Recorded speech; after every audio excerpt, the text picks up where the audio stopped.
Record कर लो। हाँ okay start. एक हिंदी फिल्म रिलीज होने के लिए जा रही है। कंट्रोवर्शियल फिल्म है जिसका नाम है हम दो हमारे 12। एक विशेष धर्म को टारगेट किया गया है, एक मज़हब को टारगेट करके ये फिल्म बनाई गई है। बहुत ही भद्दा तरीके का एक मजाक किया गया है और बेसिकली ये फिल्म कोई एंटरटेनमेंट के लिए नहीं है, बल्कि एक कंट्रोवर्सी क्रिएट करके दो पैसे कैसे कमाए जा सकते हैं, इसके पीछे इनका मकसद है। दरअसल इस तरह की जब भी कोई फिल्में आती है तो ये सरकार की जिम्मेदारी हो जाती है कि किसी भी धर्म का, किसी भी मज़हब का मजाक नहीं होना चाहिए। इसमें इस देश का संविधान ये कहता है कि आप अपने मज़हब के ऊपर चलो, हम अपने मज़हब के ऊपर चलेंगे, हर इंसान को ये इख्तियार है। लेकिन अगर धर्म के ऊपर, मज़हब के ऊपर तोड़ मरोड़ के अगर ऐसी फिल्में बनाई जाने लगी तो मेरे हिसाब से ये समाज के लिए अच्छी बात नहीं है। जिस किसी डायरेक्टर ने भी बनाया है इसे, बहुत ही घटिया तरीके का सब्जेक्ट उसको ऐसा लगा कि मैं इस सब्जेक्ट को लेकर किस तरीके से दो पैसा कमा सकता हूँ। इसके एक्टर बताया जाता है कि अनु कपूर है और उन्होंने साफ कहा है कि मुझे पैसा मिल रहा था इसलिए मैंने ये फिल्म किया हूँ, अच्छा पैसा मिल रहा था। तो तू आजा अनु कपूर, हम तुझे भी पैसा दे देंगे उसके अंदर, और सड़क के ऊपर अगर तू हमारे लिए अगर डांस करना चाहता है तो हम भरपूर पैसा देंगे। बेसिकली ये इस तरह के लोग हैं जो आज देश के अंदर समाजों के बीच में तेढ़ निर्माण करने का काम कर रहे हैं।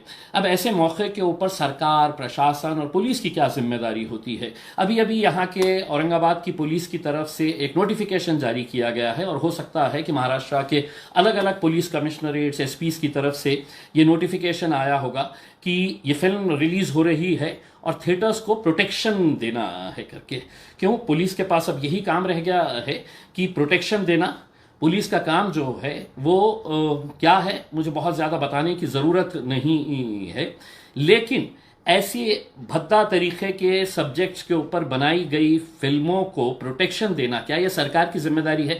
दरअसल सरकार ही खुद चाहती है कि ऐसे चीज़ों को बढ़ावा दिया जाए ताकि समाज के अंदर तेढ़ निर्माण किया जाए करके। अब बहुत सारी संगठनाओं ने, बहुत सारे ऑर्गेनाइजेशंस ने पुलिस को, सरकार को, प्रशासन को निवेदन दिया और उन्होंने ये अनुरोध किया था कि ये फिल्म के ऊपर बैन लगाई जानी चाहिए। वायाकॉम 18 नाम की कंपनी है, बहुत बड़ी कंपनी है, उन्होंने इस फिल्म को प्रोड्यूस किया है। तो आप सोचिएगा कि इतनी बड़ी कंपनी भी दो पैसा कमाने के लिए कैसा इस तरह के घटिया प्रोजेक्ट्स को अपने हाथ में ले रही है। लेकिन ये सारे निवेदन देने के बाद भी सरकार नोटिफिकेशन कर रही है कि नहीं, थिएटर्स को प्रोटेक्शन दो करके। अब हमारे सामने एक रास्ता है, हमने क्या करना चाहिए।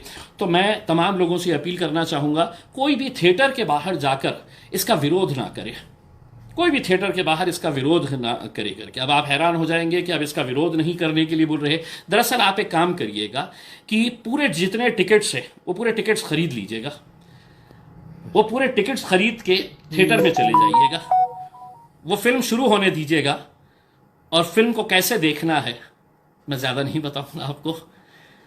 आप देखिए, पूरा हाउसफुल कर दीजिएगा, टिकट खरीद के जाइएगा और थिएटर ने याद रखना चाहिए ये फिल्म मैंने रिलीज़ किया था और इतने सारे लोग मेरे को देखने के लिए आए थे। फिल्म को कैसे देखना है आप अच्छी तरह से जानते हैं।